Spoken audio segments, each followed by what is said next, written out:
Bueno, vamos a explicar entonces el diagrama vectorial del transformador. Para ello vamos a repasar algunos conceptos previos que seguramente han visto en electrotecnia y en máquinas térmicas. Uno de ellos es este, por ejemplo, tenemos acá un imán, una bobina y un voltímetro. Si yo acerco el imán lentamente hacia la bobina, no se va a producir ningún fenómeno. Pero si a este imán lo acerco y lo alejo rápidamente, en el voltímetro va a detectar una FEM. Se ha generado una FEM. ¿Cómo puedo hacer para que esta FEM sea más grande? Y tengo dos formas: moviendo más rápido el imán o agregando mayor cantidad de espiras. Entonces, de ahí surge la ley de Faraday, que decía que la FEM ¿no es cierto?, va a ser igual. La fórmula decía N1 menos N1 por delta phi, o sea, la variación del flujo con respecto al tiempo.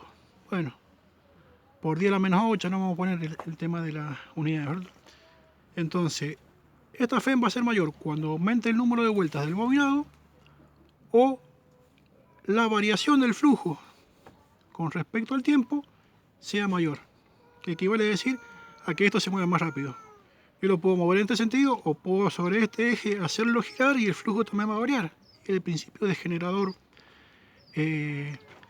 eléctrico. Bueno, este fenómeno es reversible. ¿Por qué? Yo con una variación del flujo magnético obtengo una corriente eléctrica. Pero también puedo obtener a través de una corriente eléctrica un campo magnético, que es el principio que utiliza el transformador. Acá en el transformador yo tengo una corriente eléctrica que circula a través de una bobina. Esa corriente eléctrica me va a producir un campo magnético en esta bobina, que como la corriente es una corriente alterna y variable, el flujo magnético que produzca acá también va a ser alterno y variable.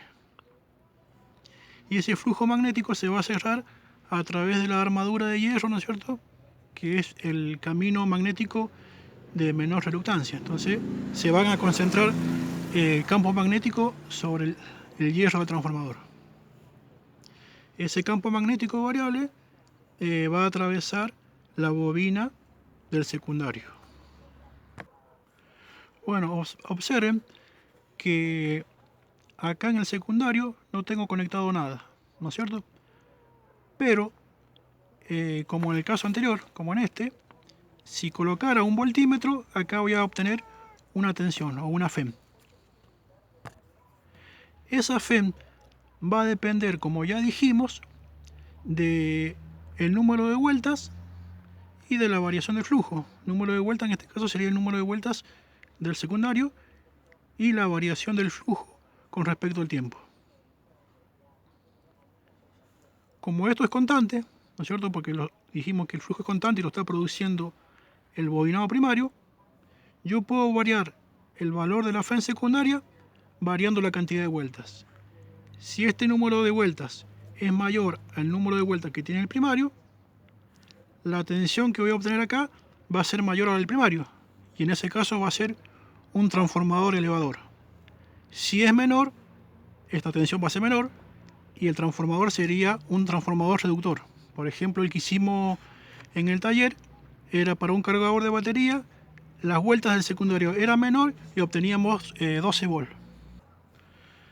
Este flujo no depende de la tensión, sí va a depender de la corriente y de la cantidad de vueltas. O sea que este flujo es dependiente, digamos, de los ampere vueltas o de las NI, ¿no es cierto?, de la cantidad de vueltas que le demos al bobinado y la corriente que va a circular por el mismo. De eso va a depender el flujo. Bueno, para no hacer una demostración matemática muy larga, vamos a partir directamente del principio de conservación de la energía. ¿Qué me decía el principio de conservación de energía? Que la energía no se crea ni se destruye, sino que se transforma en otro tipo de energía. en este caso en el transformador, lo que hace es cambiar los parámetros eléctricos que entran con los que salen. O sea, transformé a lo mejor una tensión de 220 en una de 12 volt, una corriente de 1 ampere en una de 50 ampere, por ejemplo. Si la energía que entra tiene que ser igual a la que sale, la potencia también, ¿no es cierto? La potencia que entra va a ser igual a la potencia que sale. La potencia que entra, potencia eléctrica, ¿no es cierto?, va a ser igual a la tensión primaria por la corriente primaria. Y eso tiene que ser igual a la potencia de salida. La potencia de salida va a ser la tensión secundaria por la corriente secundaria.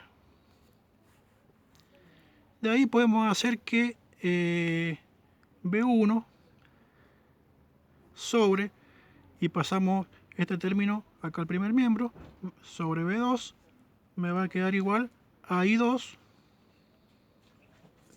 I2 quedó acá nada más, y este I1 lo pasamos por acá sobre I1. También dijimos que la tensión, ¿de qué dependía? La tensión dependía, o la FEC, ¿no es cierto?, de la cantidad de vueltas. O sea que la tensión es directamente proporcional a la cantidad de vueltas. Si volvemos acá, esta tensión es directamente proporcional también a la cantidad de vueltas del primario y esta a la cantidad de vueltas del secundario. Y todo esta igualdad va a ser igual a una constante. A esa constante le llamamos relación de transformación, que es una relación muy importante y muy utilizada en los transformadores. Bueno, recordemos también lo visto en electrotecnia, cuando vieron circuitos de corriente alterna. En un circuito resistivo, la tensión y la corriente están en fase. En un circuito capacitivo, la corriente adelanta con respecto a la tensión en 90 grados. Y en un circuito inductivo, la tensión adelanta 90 grados con respecto a la corriente.